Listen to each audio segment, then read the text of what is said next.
الحمد لله نحمده ونستعينه ونستغفره ونؤمن به ونتوكل عليه ونعوذ بالله من شرور أنفسنا ومن سيئات أعمالنا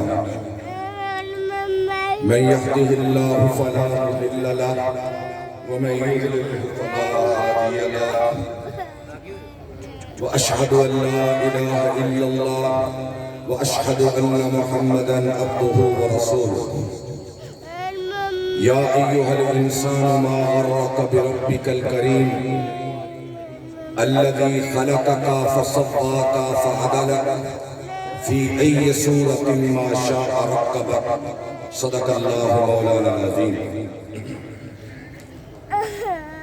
اللہ تعالیٰ کی بے پناہ حمد و ثنا اور حضور نبی اکرم صلی اللہ علیہ وسلم پر درود و سلام کے بعد ہم اللہ کی ذات کے بے انتہا شکر گزار ہیں جس رب ذوالجلال نے ہمیں رمضان بھر روزے رکھنے کی توفیق عطا فرمائی اور صحت اور ایمان کے ساتھ یہ مہینہ گزرا اور پھر ہم اس کھلے میدان میں پہنچ کر اللہ کے شکریہ کے لیے اس وقت موجود ہیں. میں بغیر کسی تمہیز کے اپنی بات کا آغاز کرتا ہوں. نہایت میری مختصر بات ہوتی ہے، آپ جانتے ہیں. میں نے 30واں پارہ سورہ انفطار کا کچھ حصہ پڑھا. ترجمہ سماعت فرمائیے. یا ایھا الانسان، اے انسان، ما غرک بربک الکریم، خدا کے بارے میں تجھے کس چیز نے دھوکے میں ڈال دیا؟ الذی خلقک، وہی تو ہے جس نے تجھے پیدا کیا. عمرانہ تھوڑا زیادہ چپ کرو. فسواک، پھر اس کو برابر کیا. فعدلک، اور پھر انسان کی شکل و صورت بڑی متبادل بنا. حضرات گرامی، یہ اللہ کا انسانیت سے ایک گلا کہ اے میرے بندے، پیدا تو میں نے تجھے کیا اور پھر دیکھ کے بنایا کیسے کیا؟ کیسا بنایا؟ فسواک، یہ دیکھو میرے دونوں شانے یہ برابر ہے. ایک ادھر ہوتا ایک ادھر ہوتا کتنا معیوب لگتا. فعدلک، تیری ساخت کے بارے میں تیرے خدا نے بڑا عدل کیا. تیری ناک مناسب، تیرا ماتھا مناسب، تیری آنکھیں مناسب، تیرا پورا جسم میں نے مناسب بنایا. اور جب تو بن کے آ گیا تو نے یہ کہا کہ اجزائے ترکیبی تھے، خود بخود مرکب ہو کے انسان بن گیا. ایک یا تو نے یہ کہا کہ مجھے تو فلاں بن فلاں نے پیدا کیا ہے، میں تو فلاں جگہ پر گیا تھا، میرا باپ تو مطلب پیدا ہوا تھا. اور میرے بندے تجھے ہوا کیا؟ اللہ کا گلہ سنو، اللہ کا شکوہ سنو کہ پھر تیرے اس مزاج کی وجہ سے کہ تو نے مجھے خالق اور مالک نہ جانا، تو شکریہ بھی اوروں کی ادا کرنے لگا، تو نظریں بھی اوروں کے نام کی دینے لگا، تو نیازیں بھی اوروں کے نام کی دینے لگا، تو راضی بھی مخلوق کو کرنے لگا اور اپنے خدا کو بھول گیا. ایک مکالمہ سورہ واقعہ میں اللہ تعالیٰ نے سلیمان پر بیان کیا. ذرا سنیے. اللہ رب العزت فرماتے ہیں افرأیتم ما تمنون. کبھی غور کیا انسان کہ ایک مادہ تولید، گندے پانی کا ایک قطرہ تیرے باپ کی پشت سے تیری ماں کے رحم میں منتقل ہوا، پھر وہ گندا قطرہ لہو میں کس نے بدلا، پھر لہو سے اسے گوشت کا لوتھڑا کس نے بنایا، پھر گوشت کے لوتھڑے کے اندر یہ ہڈیاں کس نے داخل کی، پھر گوشت اور پوست اور ہڈیوں کے اس مجسم جسم سے تیرے اس جسم کے اندر یہ ڈیزائن کس نے کیا، یہ انسان ڈیزائن کس نے کیا، پھر تیری کھوپڑی کے اندر یہ اتنی استعدادیں کس نے رکھی؟ یہ چال کس نے دی؟ یہ ڈھال کس نے دی؟ یہ گفتار کس نے دی؟ یہ تجھے حفظ کی قوت کس نے دی؟ کبھی غور کیا ہے؟ افرائیتم ما تمنون انتم تخلقونہ ام نحن الخالقون، اب بتا تجھے میں نے پیدا کیا یا کسی اور نے پیدا کیا؟ ایک مکالمے کا پہلا ہے۔ اس کے بعد فرمایا افرائیتم ما تحرثون، اے میرے بندے کبھی غور کیا تو نے کہ وہ بیج کا دانہ گندم کا، چنے کا، جو کا، جسے زمین کا سینہ پھاڑ کر تو نے اس کو اس کے اندر چھپایا، پھر زمین کو ہموار کیا، اس کے بعد کیا ہوا تو مجھے بتا، پھر دانے کے سینے کو کس نے پھاڑا،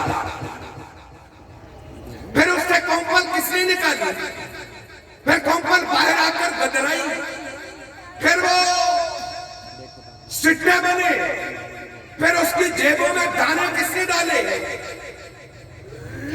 انتم تدرؤونہ ام نحن الزارعون، یہ سارا عمل میں نے کیا یا تم نے کیا یا کسی اور نے کیا؟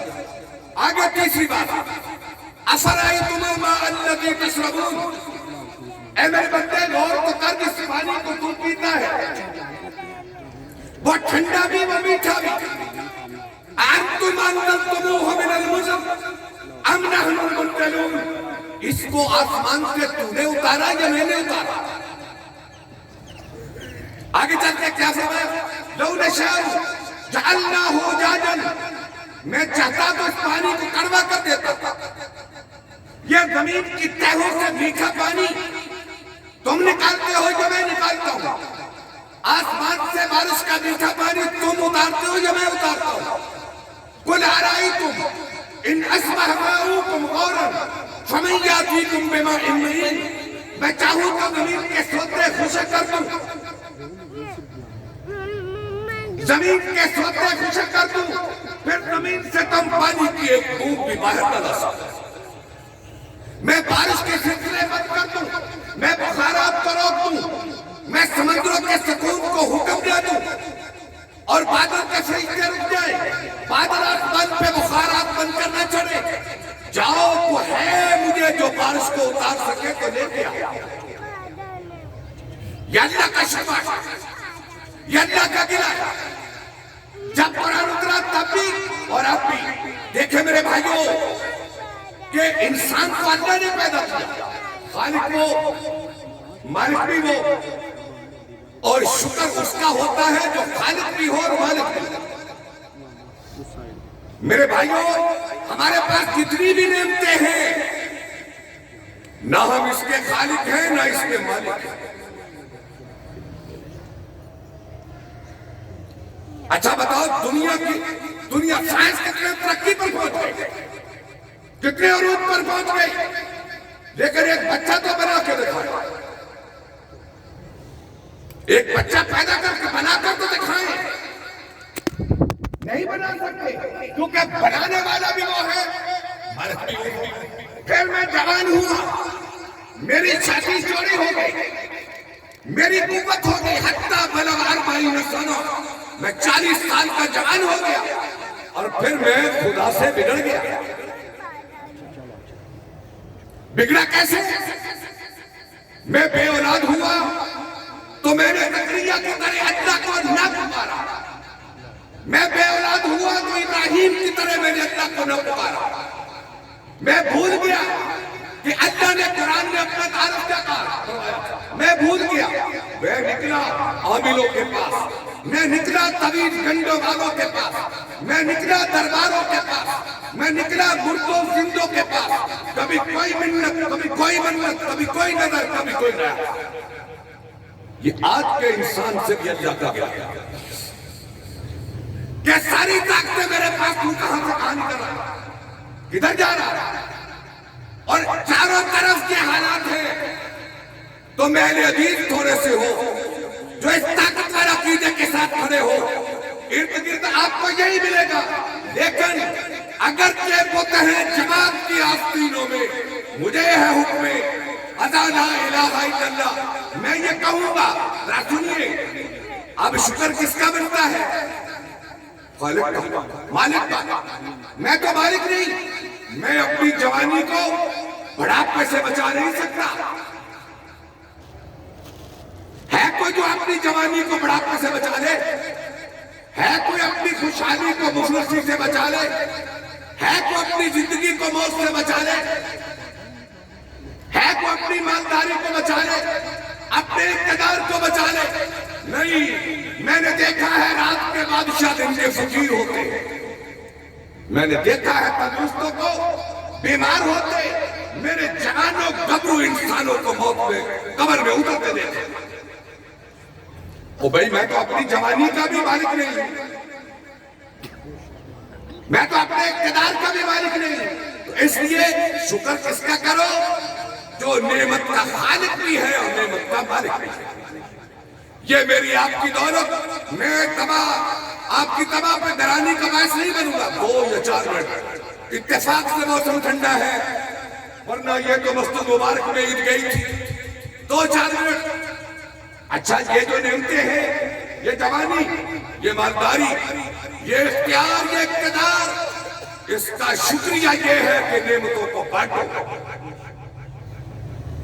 یہ کوئی شکریہ نہیں کہ ڈکارے مار کر الحمدللہ، شکر الحمدللہ، یہ شکر نہیں ہے۔ نعمتوں کو بانٹو، علم ہے اس کو بانٹو، جوانی ہے لوگوں کے کام آؤ، خوشحال ہو تو اپنا مال خرچ کرو، سخی بنو۔ یاد رکھو، بخیل نمازی ہو، تہجد گزار ہو، روزے دار ہو، قرآن کا قاری ہو، اگر بخیل ہو تو کبھی ولی نہیں ہو سکتا۔ سخی اللہ سے قریب، جنت کے قریب، لوگوں کے قریب، دوزخ سے دور، بخیل اللہ سے دور، جنت سے دور، دوزخ کے قریب، لوگوں سے دور۔ وہ بخیل کی کوئی عزت ہی نہیں کرتا، وہ کرتا ہے سخی کے پردوں، سخی کے عیبوں پہ اللہ پردہ ڈالتا ہے، انسان بھی اللہ۔ اس لیے یہ عید کا موقع ہے، بڑی بیوہ ہیں، بڑے یتیم ہیں، بڑے دکھی ہیں، بڑے بیمار ہیں، بہت سارے گھرانے جن کے گھر آج بھی شہر نہ چلے، تو اس لیے ہم یہ غریب ملک میں رہتے ہیں۔ مالداروں سے ہاتھ مانتا ہوں کہ وہ اپنا مال خرچ کرے۔ یاد رکھیں، جنت میں سب سے جانے کا آسان طریقہ مال خرچ کرنا۔ اچھا، میں ایک جگہ پہ پڑھ رہا تھا، حضور نے فرمایا، مسلم احمد کی روایت ہے، جنت کے کتنے دروازے؟ 8۔ سخی جو آئے گا نا، جنت کے 8 دروازے کے لیے ادھر آ گئے۔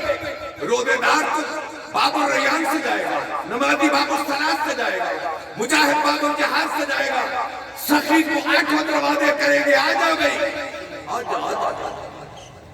حضرت ابوبکر صدیق سامنے کہنے لگے، یا رسول اللہ صلی اللہ علیہ وسلم، مقصد تو جنت میں جانے کا ہے، وہ ایک دروازے سے بھی آدمی جا سکتا ہے، کیا ایک دروازے سے بھی جا سکتا ہے، تو 8 سے آواز کا آنا بڑی عزت کی بات ہوگی نا، یہ بڑی عزت کی بات ہوگی۔ یا رسول اللہ، میرے بارے میں کیا خیال ہے؟ میرے بارے میں کیا خیال ہے؟ آپ نے فرمایا، ابو بکر تو انہی میں سے ہے جن نے جنت کے 8 دروازے کہیں گے، ابو بکر ادھر آ، ابو بکر ادھر آ، ابو بکر ادھر آ۔ حضرت عثمان بڑے سخی تھے، لیکن ابو بکر ان سے بڑے سخی تھے۔ اور تبوک کے موقع پر حضرت عثمان سونا چاندی گھوڑے اونٹ لے کے آئے، عمر آدھا مال لے کے آئے۔ ابو بکر سے حضور نے پوچھا، ابو بکر کیا لے کے آئے؟ یا رسول اللہ، گھر میں جو سوئی سلائی تھی جمع کی، پوٹری باندھی، آپ کی بارگاہ میں لے آیا۔ گھر میں اندر رسول کی محبت کو چھوڑ کے آیا ہوں۔ اقبال نے کہا تھا، پروانے کو چراغ ہے، بلبل کو پھول بس، صدیق کے لیے ہے خدا کا رسول۔ 8 دروازے پکاریں گے۔ اس لیے میں ایک پیغام دینا چاہتا ہوں اس موقع پر، ابو بکر صدیق کی محبت ہمارے دلوں میں، سن رہے ہیں؟ ابو بکر کی محبت ہمارے دل میں ہے، صحابہ کی محبت ہمارے دلوں میں ہے، اور جن دلوں میں ان کی نفرت ہے، ابو بکر کی، عمر کی، عثمان کی، صحابہ کی، جن دلوں میں نفرت ہے وہ دل ہم اپنے دلوں میں انہیں اتار نہیں سکتے۔ صحابہ کو برا کہنے سے ہمارے دل دکھتے ہیں۔ تو اس لیے میرے بھائیوں، آج جو امت کا حال ہے، میں اہل تشریف کو یہاں سے ایک پیغام دینا چاہتا ہوں، آؤ مل جائیں، کفر کے خلاف اتحاد کریں۔ اسرائیل اور امریکہ دنیا کے بڑے شیطان ہیں، انہوں نے دنیا کا امن تباہ کیا ہے، آؤ مل جائیں۔ لیکن ایک شرط ہے، صحابہ کو برا کہنے سے ہمارا دل دکھتا ہے، یہ نہ کیا، یہ نہ کیا۔ اگر یہ کرو گے تو اتحاد ممکن ہے۔ آج کوئی روحانی پیشوا آیت اللہ خامنئی، ان کے بارے میں کوئی بات کرے تو دل دکھتا ہے نا؟ روحانی پیشوا دل دکھتا ہے آپ کا۔ تو اگر صحابہ کے بارے میں کوئی بات کرے تو ہمارا دل دکھتا ہے۔ تو زبانوں کو روک لیں اور تاریخی مواد پہ نہ جائیں، قرآن و سنت میں دیکھیں یہ صحابہ کتنی بڑی شخصیات ہیں، اور یہ رکو گے اتحاد ہوگا۔ تو اس لیے آج امت بڑی مشکل میں ہے، شیطانی قوتیں بڑی طاقتور ہیں، ہم بڑے کمزور ہیں۔ الہی تیری بارگاہ میں دعا ہے امت مسلمہ کی مدد۔ وآخر دعوانا ان الحمدللہ۔